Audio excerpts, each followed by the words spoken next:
What's up, guys? Quadrant here, and I am looking at the patch notes for the March 13th update for Planetside 2. And looks like it's a pretty big patch. It's going to be interesting to read it and take a look at it. I'm going to go ahead and make the text a little bit bigger so you guys can see it as well on the video easier. Okay, so it looks like all servers are going to be coming down in the morning on the 13th. So first of all, they're rotating all the warp gates on the continents, and then they have increased the passive cert gain for members, and it increases based on the month. I think it already did this, but I think they really increased it a lot by like 20 or 30 certs per day, something like that. So that's kind of nice that you'll get your certs a little sooner, but I'm pretty sure everyone earns passive certs. It's just that members also earn a bonus, a passive cert amount. And this is a big update right here. The virtual reality training center has been added. So anybody can go to this virtual reality training center. In Infinity vehicles, Infinity weapons, and you can try out all the weapons, all the vehicles, and all the certifications for the vehicles. So if you're ever wondering what Dogfighting 3 feels like on a Reaver or on any ESF, you can try it out. You can see how fast you go with Racer 3. You can try out the hover on the Reaver. You can try out all the different weapons on the tanks, on the infantry for like all the different heavy assault weapons or shotguns or any of those. It's pretty cool. I'm really glad they added this. They needed, honestly, the game should have launched with this. Like, this should have been in there because they're like asking people to drop money on weapons, like $7-8 on a weapon, and you don't know what it's going to be like. Like, you only have one trial every 8 hours. Like, that's not enough. Like, if it was Infinity trials, you just can't trial the same thing more than once every 8 hours. That would have made sense, but yeah. But anyway, Virtual Reality Training Center looks pretty awesome. Can't wait to get in the game and try it out. It's actually a 2 gigabyte update, 1.8 gigs, 1.86 gigs update. I'm downloading it right now, so I'm going to be hopping in the game shortly, doing some reavering and all that stuff. So there's an open area to practice driving or flying. There's a dummy targets for infantry and vehicles to shoot at. And everything is going to be available with maximum suit upgrades and weapon upgrades, which is really good. Then obviously you want to try it how it's going to be when it's maximized. One thing I don't think they're going to include is the ability to try it out in increments. Like, if you want to see what the comparison between Racer 1 and 2 and 3 is, you're not going to be able to do that. You can only use Racer 3. It's kind of too bad. But you're not going to get any XP in the virtual reality training. You're not going to get, basically, I mean, there's just going to be basically a place for you to test out weapons. And I think that's awesome. Can't wait to get in there and try it out. Especially you could like try crazy Reaver stuff that you would never want to try normally because it's too dangerous to risk your 200 resources and like your really long spawn timer when you're learning. But now you can go in there, you can do all these crazy stunts and see how long you can last and stuff like that. So that's going to be really good for practicing with your ESF. Infantry updates. The cloak effect will now no longer make you invisible on low settings. My dog is playing with the trash behind me. Makes me a little bit nervous. Can you guys see him down there? Yeah, you see him? He's lying in that trash can. He wants that trash can. You know he does. Yeah, you want to come here? You can come on my lap while I'm doing this. There he is. Yeah. So let's go and keep going here. They're just fixing some bugs here, not causing proper damage to air vehicles, rocket launchers. Okay, good. Yeah, this lock-on thing is really annoying. If like it constantly maintains a lock, and you said like it's one of the most annoying things in a Reaver. Hopefully that's actually fixed, so that doesn't happen anymore. Didn't happen very often, but occasionally you just have an infinity lock-on, and you could never tell if you were getting a new lock-on. It was just really annoying. So you can now unlock the Araxia medal. Some of these aren't that big a deal. Oh no! C4 will now despawn when if you die. That's too bad because sometimes, like when you're attacking a Sunderer, you get the C4 on there, you're about to blow it up, and then you die. And then when you come back alive in the spawn room, you can just pop it, and all of a sudden it'll go off still. So, but not anymore apparently. Apparently it will just despawn when you die. That's really unfortunate. I wish that it didn't do that. Actually, I don't like that change. Because I feel like C4 should be one of those persistent things, like bouncing betties and tank mines and stuff like that. Especially since they cost so many resources, 75 resources a piece. It's like more than a grenade. Let's see here. Small increase to the angle that players can walk up. I think that's good because there's a bunch of times I'm trying to run up a hill and I couldn't run up a hill, and you're like, well, I could easily run up this in real life. Just checking everything. I'm trying to only pick out the ones that make a big difference. They made changes to the frag grenades. They reduced the inner blast radius that like does like instant kill damage, and reduced the outer blast radius by 0.25, but increased the overall damage by 25 points. So probably just a significant nerf to grenades, I guess. Because basically, if you're getting destroyed by a grenade, you're going to die by the grenade no matter what. So increasing the damage doesn't really make any difference, but reducing the blast radius is a pretty big deal because now you have to like get the grenades like right on them, basically. Looks like they also nerfed the bouncing batteries and proximity mines a little bit, but not the TR claymores. Oh, actually they did. They reduced the claymores by 1.5. So I guess they did. They nerfed the claymores actually a little bit more, it looks like. But anyway, underbarrel grenade launcher reduced the blast radius by 0.4 meters, increased the damage by 25 points. That's fine, I guess. Make it more precise for those noob tubers. I like to use that gun every now and then, or the underbarrel grenade launcher. So, but it rewards accuracy now. It does more damage, but rewards accuracy. I think that's always a good thing. Looks like default capacity increased from 120 to 140 on the NC DMR. And I think this is just the ammo capacities, like the overall ammo capacities by default. A whole bunch of the NC and VS weapons, basically. Default increased from 60 to 70 on the following sniper rifles. I don't really get it, because you don't get 60 bullets in a sniper rifle. You get 40. At least with the NC snipers. Oh, maybe you do because these are like 10 round clips and they're semi-auto. That's probably what it is. Okay. Because the bolt rations, yeah. So 30 to 40 increased clip capacity. That's nice, I guess, because you feel really limited with only 30 bullets. Like you can only go sniping for like 5 minutes and then you're out. And you're like, crap, I have to go back to a Sunder to get more, or go to an engineer. So that's good. All 75 round LMGs are now the same and have a 300 round capacity. Interesting. Pistols. Default ammo is increased. Default capacity or default ammo. 60 to 75. So basically all the pistols got upgraded in ammo. All the SMGs had their capacity increased, except for the TR PDW 16 Hailstrom was lowered to 240.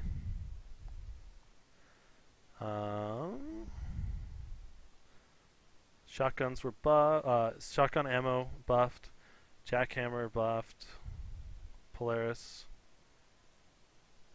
Okay. Some bugs were fixed with ammo picking up ammo. Vehicle updates. Okay, so here's some pretty big updates. Vehicle updates. The Flash now has the rumble seat. It also has the Wraith module, which allows you to cloak when you're an infiltrator for a short period of time. And then they added a new shotgun that you can get for the Flash. That's pretty cool. It's pretty cool. Vehicle horns will now be able to be heard from significantly greater distances. Okay. Movement improvements have been made for the Mag Rider.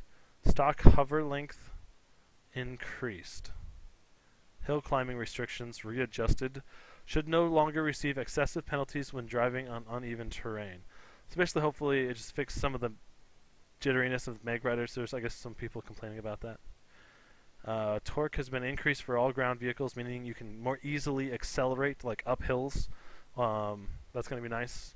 Like with the tank, your top speed was really, really reduced to like 30 kilometers per hour when going up a hill. So hopefully, it should be higher now. When going up a steep hill, anyway. Okay, so yes, increasing the top speeds when driving up inclines. General tuning adjustments to environmental collision damage for all vehicles should now be able. I really want to know what this does. So basically, they made it so you can collide easier, or not as easy, or does less damage. I don't know. I would personally like to see less damage, because if you ever watch my stream, you know that freaking debris and vehicles are hitting me a lot when I'm using the M30. So, okay. Vehicles no longer continue to drive themselves after the pilot exits. Interesting. I wonder what that means. I wonder what it's going to be like when you, for example, change seats in a Liberator. When you're piloting, then you go to Gunner, and then you go back to Lib pilot. So that's going to be interesting to see that. Prowler, Heat, and HE rounds have their blast damage reduced from 1,000 to 700. That's a pretty big deal. Full shields and health infantry require at least 2 rounds to be killed that way. I think the default health on a person is around 800, so basically it can almost one-shot people, but not quite. A direct hit will still kill a full health infantry in 1 round. So if you get hit directly with the Prowler hit, it'll still kill you. So just the blast damage, like the splash damage, was reduced. So yeah, this won't affect vehicle-to-vehicle combat. Prowler, time to reload is increased. Vanguard, Titan A, time to reload decreased. So yeah, the Titan actually took forever to reload compared to the Prowler. Okay, G30, A30 Walker. This is going to be interesting. Reduced cone of fire penalty slightly. So tighter cone of fire. Inner, outer blast radius from the following vehicles' based weapons have been reduced. Okay, it looks like all of the Heat and HE weapons for across all the Empires have been reduced on their outer blast radius, so they're basically going to be harder to hit infantry.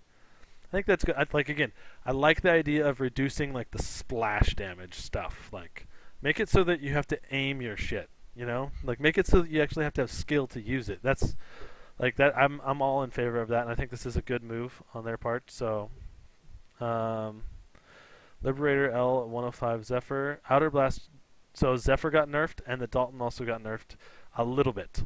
Those are only, that's only a 3-foot difference.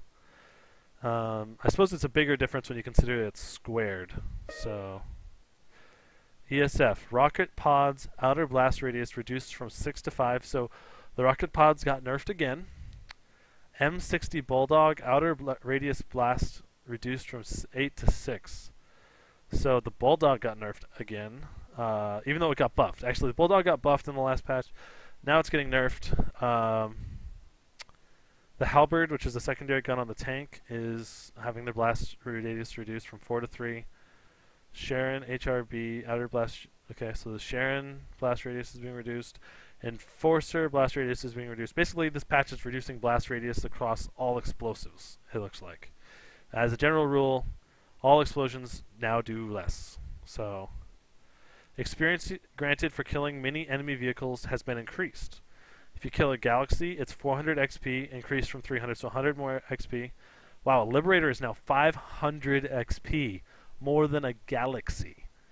Increased from 150, that's like a 3 1/3, so 3.33 times more XP. ESF increased from 75 XP to 400.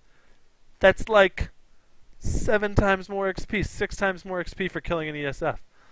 I'm liking that. Not because I'm worth more, but because all those other noob pilots are worth more, right? Right. That's the body. You gotta think about that. Main battle tanks increased from 100 XP to 500 XP.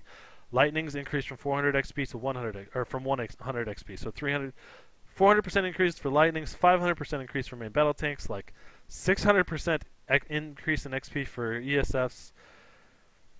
Kudos. I think that's a great idea. I think vehicles should have been worth more from the start, though I think the Galaxy should be worth like 800. If a Liberator is worth 500, a Galaxy should be worth like 800 by default. Know what I mean? Like, and I think with these increases, they should also increase how much you get for base caps. Because basically, killing one Liberator is worth more than capping most bases on a map. capping a base is only 250 XP. Like capping a small base, in my opinion, should be worth 1,000 XP. Capping a big base should be worth like 2,500. That's my thought. Anyway, so it should be almost like double XP weekends as far as capping points is concerned. I'd like to see that anyway. UI updates, server select screen to create character. Okay, so these are a bunch of little things. Oh, and this is pretty cool. Added drag and drop functionality to platoon management window. So now you can just drag and drop squad mates from squad to squad. You can now see what grenade you have equipped in the HUD. That's good. What? Woo! Manual minimap zoom is now supported. What up? Okay, so you can use your brackets left and right for zooming out and in on the minimap. Oh, this is great. This is so awesome actually, because for example, so often you go and freaking use your scout radar on like a tech plant, and there's so much crap on the minimap you can't see anything. You're like, there's like waypoints, like vehicles, all of the little icons for like terminals everywhere. And so now you're going to actually be able to get a really good idea of where people are. Well, like for example, if you're using Scout Radar, or to know where stuff is or where other squad mates are, perhaps. I think that's really good. That's totally been needed. So let's keep going. This is a huge patch. Like, holy crap. There's a lot of notes here. Okay. Respawn and map screen revamp. Okay, the respawn screen has been merged with the map screen capabilities. Okay, so now you can see everything, see where people are, maybe see enemy locations, stuff like that. Deployment locations are now displayed on the left side of the screen. You can now switch continent views by clicking on the continent title bar. Wow, there's going to be a lot. It looks like there's tons of changes here.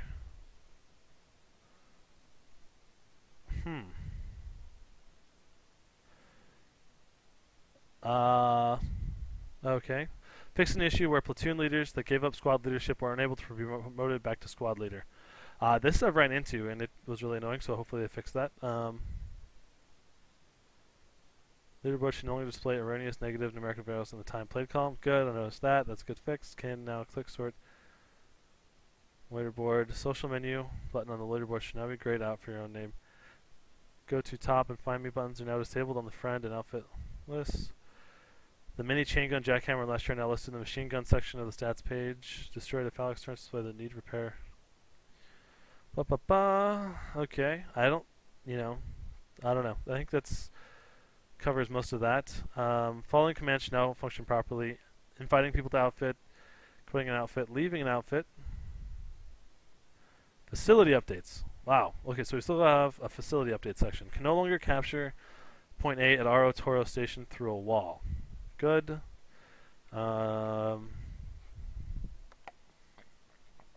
Okay. Should now be Empire specific, and I hope they fixed that amp station that that gave like mechanized resources instead of air resources on Esamir. It was just insanely annoying. Okay, so they're just fixing some bugs on the amp stations. Banners should be representing the right people who own it. Okay. They're just fixing bugs with facilities. Fixed collision issues that cause the world near Indar's northern warp gate. Okay. Address several graphics as a spawn point for the Howling Pass checkpoint, document amp channels. I think this is terrain clipping, so just fixing terrain issues. Remove a non-functional capture point for the Estimir Biolabs. Fix inconsistent experience reward for capturing Quartz Ridge Camp. Redesign. Added switchback. Okay. So there's added some additional channels through the canyons, it looks like. Adjusted. Okay. And added a bridge. Added a bridge between these two places. Adjusted a stuck bug. Okay. Okay. Audio updates. Riders on the Flash should now hear audio clues for lock-on. Okay. Exiting a Sunder with a gate shield diffuser equipped should no longer play the diffuser activation audio. Okay. Well, very cool. I do think this patch is good. Again, reducing blast radius. increasing the skill required to use it, increasing the XP for vehicle kills. I think all these things are really, really good. I think there's a couple other things that still need to get fixed. Like, I think the population lock should happen when there's lower amounts of people. So that forces, like, for example, Indar to not get as many people. It like locks the continent a little sooner, starts sending people to the other continents. And then also I think the population needs to be locked whenever you go above a certain percentage. Like, for example, if you get 40% population on one continent, you have to at least have a delay of like a minute or 2 minutes before you can actually connect into that continent, which would force more balance on lower population continents like Esamir and Amerish. So at least that way, people would be forced to go from Indar to Esamir and Amerish, or at least they don't have to be forced, but they at least have to wait if they want to go into an overpopulated continent or Indar. So that way, people who don't want to wait will automatically just funnel into the other continents that need people more. So I think that something like that is what's really needed to help balance out the continent populations. And once we have that, I feel like the game will be a lot more well-rounded because you'll be able to go to any continent and have a battle rather than just Indar. Anyway, so I think that wraps it up for the patch video. I don't know. I think again, I like the way it's going, but I feel like a lot of these changes really should have been made like 3 months ago. Like, why did it take so long to make these changes? So anyway, I am looking forward to trying it out. Looks like my game is done downloading, so I'm about to start a stream session. If you want to head over to twitch.tv/QuadronTV and catch it live right now. So I'm streaming most evenings. In case you don't know, twitch.tv/QuadronTV is where I'm streaming. And anyway, guys, I will catch you guys later. Peace out.